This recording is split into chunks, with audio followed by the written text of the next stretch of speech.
दोस्तों, वंदे मातरम। माता पिता जब भी उनकी संतान को कष्ट होता है तो संतान को उतना कष्ट नहीं होता जितना माता पिता उस कष्ट को महसूस करते हैं। और अगर कोई संतान को जन्मजात कोई रोग हो जाता है तो ऐसा भी नहीं है कि माता पिता अपनी जिम्मेदारियों से विमुख होना चाहते हैं, बल्कि वो अपनी जिम्मेदारियों से कभी भी नहीं भागते हैं। लेकिन हमेशा उन पेरेंट्स को ये सोचकर वो तकलीफ़ होती है, कई बार डिप्रेशन में चले जाते हैं, फियर डिसऑर्डर भी होते हैं कि उनके बाद उस संतान का क्या होगा। तो ये डर दोस्तों जीने नहीं देता कई बार माता पिता को। आज हम चर्चा कर रहे हैं ऑटिस्टिक जो बच्चे होते हैं उनके बारे में, जिनका अगर हम हिंदी में नाम की बात करें, जो कि अक्सर ना तो कोई आयुर्वेदिक डॉक्टर आपको बताएगा, ना ही कोई मेडिकल साइंस वाले, जिसमें इसको आत्म विमोह कहा जाता है। और दूसरा नाम है सप्रायणता। तो अक्सर लोग ऑटिज़म किसी को हो गया है इसी तरह से ही विचार करते हैं। आज हम ये भी चर्चा करेंगे कि क्या ये ठीक हो सकता है। डेफिनेटली ठीक हो सकता है। तो ठीक करने के तरीके क्या हैं। इससे पहले कि हम आगे बढ़ें, मैं ये कहना चाहता हूँ दोस्तों, एज ए मेडिकल एस्ट्रोलॉजर, कि अभी तक ऑलमोस्ट मेरे पास 234 केसेस, जिसमें से कि 200 केसेस ठीक हो चुके हैं और जो 34 केसेस ठीक नहीं हुए उसमें भी हमारी सक्सेस है, क्योंकि हमने पहले ही प्रेडिक्ट कर दिया था कि इन केसेस को ठीक करना पॉसिबल नहीं है। और जो 200 के करीब केसेस ठीक हुए हैं उनमें भी ये पहले ही प्रेडिक्ट कर दिया गया था कि 95% ठीक होंगे, 100% होंगे या 80% होंगे, या क्या कमी रह जाएगी संतान में। अब क्वेश्चन आता है कि ऑटिस्टिक या ऑटिज़म होता क्यों है किसी बच्चे को। अब डेफिनेटली ऐसे बहुत सारे गूगल में बहुत सारे क्वेश्चन आप देख सकते हैं जिसमें कि जेनेटिक्स की भी बात की जाती है, लेकिन आज हम मेडिकल एस्ट्रोलॉजी की बात करेंगे, जो हमारा एक रूट बने हुए हैं कि आखिर होता क्यों है। अक्सर दोस्तों जब भी किसी बच्चे को ऑटिज़म होता है, जब कोई कुंडली हमारे पास आती है या जन्म के समय इमीडिएटली माता पिता अपने बच्चे की कुंडली का विश्लेषण करवाते हैं, कुंडली को देखकर ही पता चल जाता है कि बच्चा ऑटिस्टिक है और किस तरह का बिहेवियर करेगा। क्या उसकी स्पीच में कमी होगी, हाइपरटेंशन होगी, फियर डिसऑर्डर होगा, इन्फीरियरिटी कॉम्प्लेक्स होगा, या सुपीरियरिटी कॉम्प्लेक्स होने के साथ साथ वो शिवर करना शुरू करेगा, या सुसाइडल टेंडेंसी होगी, या उसके साथ साथ अचानक ही उसे कहीं अपने आप को हर्ट करने के बारे में सोचेगा, या कुछ किन्हीं चीज़ों को देख के बार बार डरेगा। ऐसे बहुत सारे सिम्टम्स हैं। बाइपोलर डिजीज़ है जिसमें एक्सेंट्रिकनेस के बारे में भी विचार किया जाता है, सडन हाई एंगर। अब क्वेश्चन आता है कि आखिर विश्लेषण करें कैसे कि किस बच्चे को किस तरह का ऑटिज़म होगा। उसके लिए कुंडली में, लगन कुंडली में first house and second house, कौन से एलिमेंट्स ज़्यादा एक्टिव हैं और किन एलिमेंट्स के ऊपर ग्रह ग्रहों का ज़्यादा प्रभाव है। जैसे कि अगर अर्थ साइन एक्टिवेट होगा तो बच्चे को इन्फीरियरिटी कॉम्प्लेक्स होगा, वो डरता रहेगा हमेशा ही, कोई भी कार्य नहीं कर पाएगा, कमांड नहीं ले पाएगा, बच्चे बटन तक नहीं लगा पाते हैं अपनी शर्ट का, लेसिस नहीं बांध पाते हैं। ऐसे बहुत सारे सिम्टम्स और भी हैं। प्रॉपर खाने का नहीं पता चलता है, स्वाद को भी महसूस नहीं कर पाते हैं अक्सर। अगर वायु राशि में होगा तो ऐसे कुछ बच्चे, ऐसे केसेस भी मेरे पास आते हैं जो कि बच्चे बहुत ही हाइपर चाइल्ड होते हैं, हाईली एक्टिव, और उन्हें ऑटिज़म जन्मजात नहीं होता, बाद में होता है 6 या 7 वर्ष के बाद, क्योंकि पेरेंट्स का जो IQ लेवल है उन बच्चों से बहुत कम होता है। तो पेरेंट्स को ये मालूम ही नहीं चलता है कि बच्चे का आईक्यू लेवल बहुत ज़्यादा हाई है, और ऐसे बच्चों को व्यस्त रखना बहुत ज़रूरी है। और व्यस्त नहीं रहेंगे, उनके पास कुछ कार्य नहीं होगा, जो इम्पॉर्टेंट चीज़ें होती हैं लाइफ में करने की। कार्य मीन्स कि डिस्ट्रक्टिव कार्य नहीं होना चाहिए, प्रोडक्टिव कार्य होना चाहिए। अगर ऐसा होगा तो ऐसे बच्चे ऑटिज़म के शिकार नहीं होते हैं, बल्कि बहुत बेहतरीन करते हैं लाइफ में, क्योंकि उनकी स्पीड बहुत ज़्यादा होती है। जैसे कोई आम बच्चा 8 घंटे में जो पढ़ाई करता है, तो ऐसे बच्चे वही कार्य 1 घंटे में कर लेते हैं। आप मान लीजिए कोई अग्नि राशि ज़्यादा एक्टिव है, तो ऐसे बच्चे एग्रेसिव, तोड़फोड़, अपने आप को हर्ट करने की कोशिश करेंगे। इतना ज़्यादा फियर उनके मन में भर जाएगा कि वो सुसाइड करने की भी कोशिशें करते हैं। इसी में ही बहुत सारे सिम्टम आ जाएंगे। बाइपोलर भी इसी में आ जाता है, डायलेक्सिया भी इसी में आ जाता है। अगर वाटर साइन एक्टिव होगा, बच्चों को पानी को देख के फियर होता है।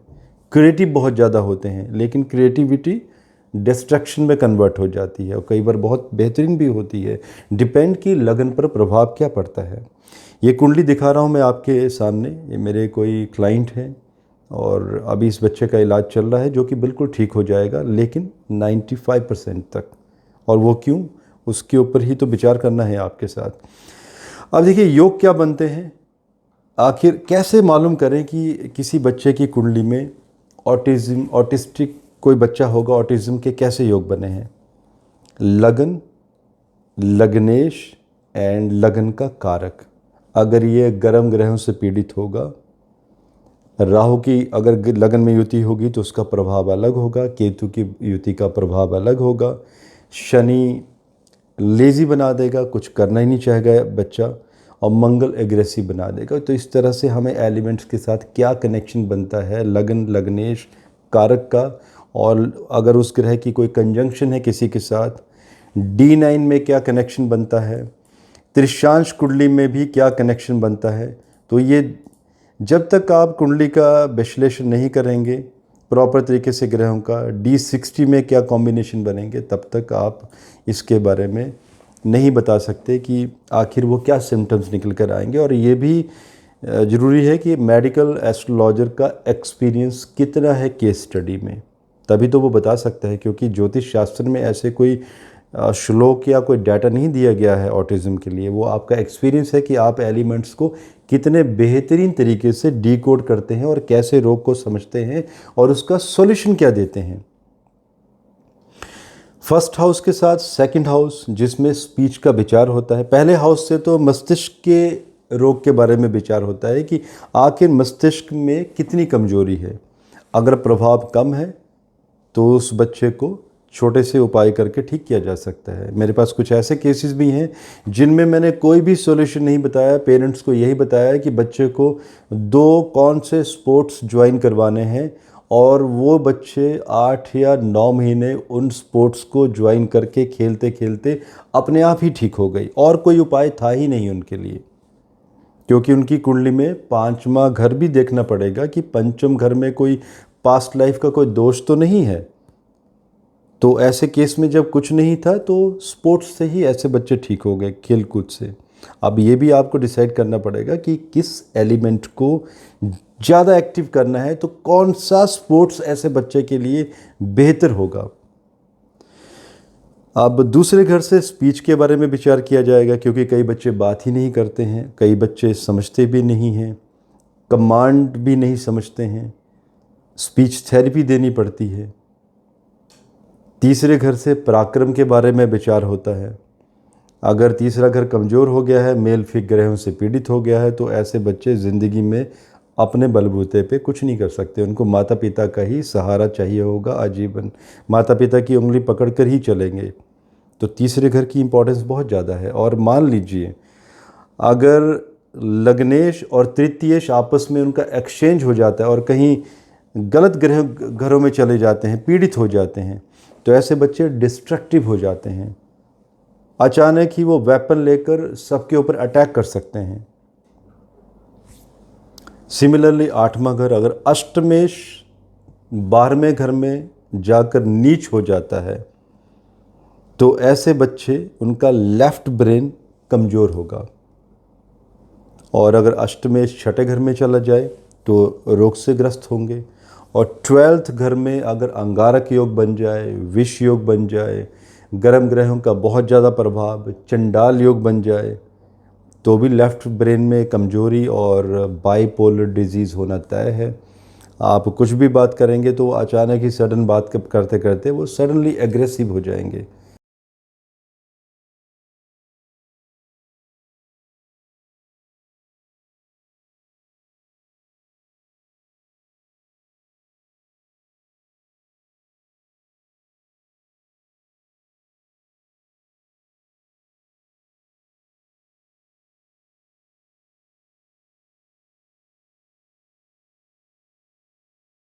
उनको मालूम ही नहीं चलेगा कि वो कर क्या रहे हैं।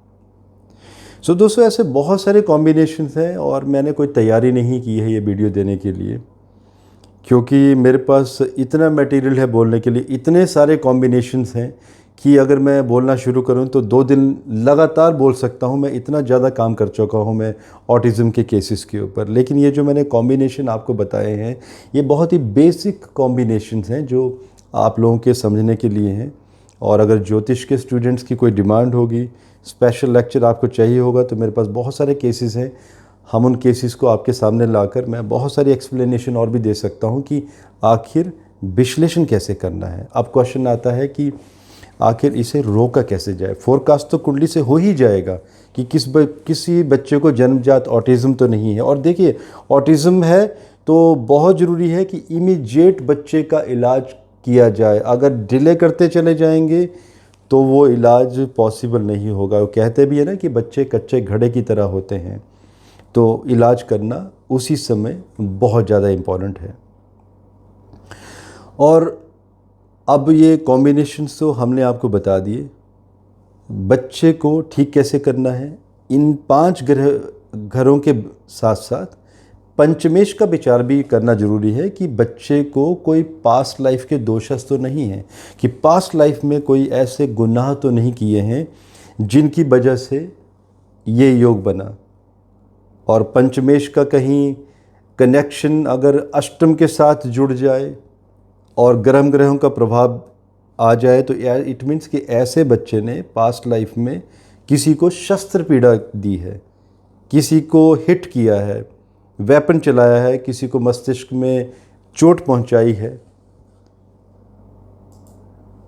सो इस तरह के योग आपको एनालाइज करने हैं और उन योगों का सॉल्यूशन भी देना है आपको पास्ट लाइफ के दोषों का, जिसमें प्रेयर्स एट्सेट्रा, डोनेशंस, बहुत कुछ होता है।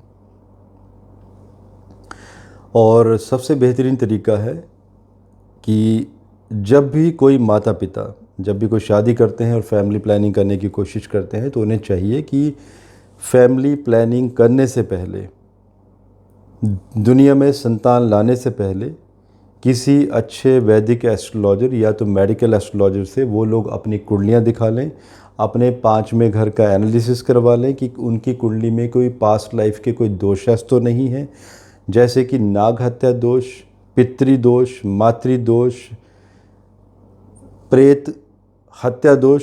ये भी होता है दोस्तों, क्योंकि कुछ लोग तांत्रिक होते हैं जो प्रेतों को बांध के रखते हैं, अमावस के दिन ट्राई करते हैं, आत्माओं को परेशान करते हैं, इविल स्पिरिट्स को भी परेशान करते हैं और वो कर्स करती हैं।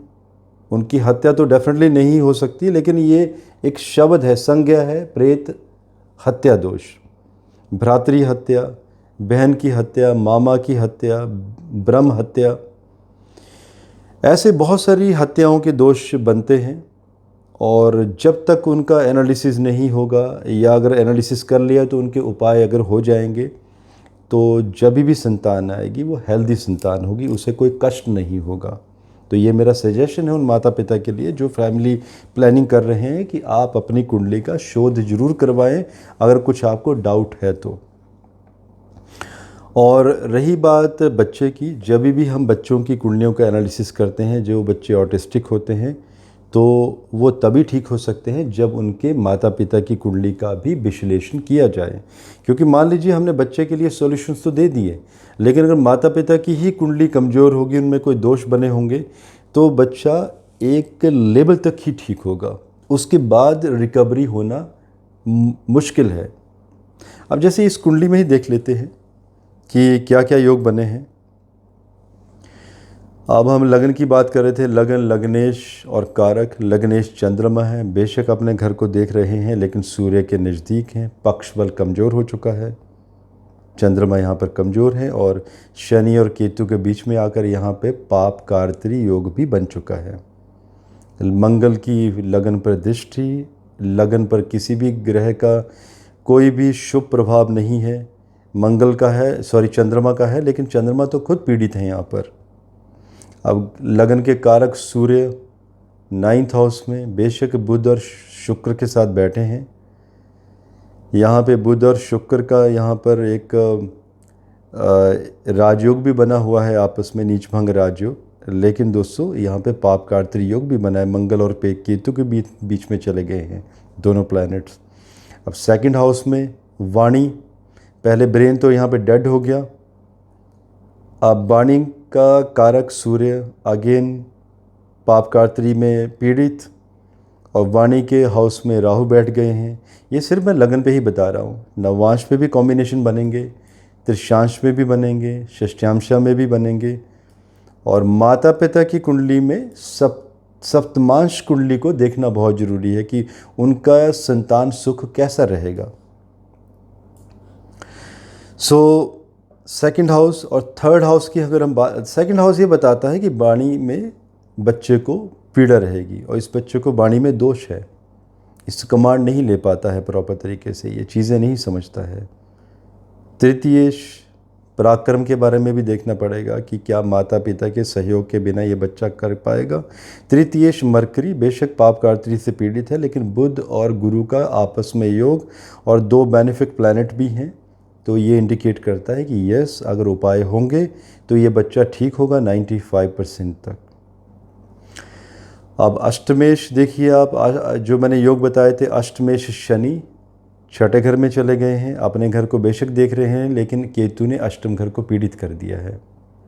और रही बात 12th हाउस की, तो 12th के लॉर्ड मरकरी पाप कारत्री से पीड़ित, मतलब लेफ्ट ब्रेन बच्चे का कमज़ोर है।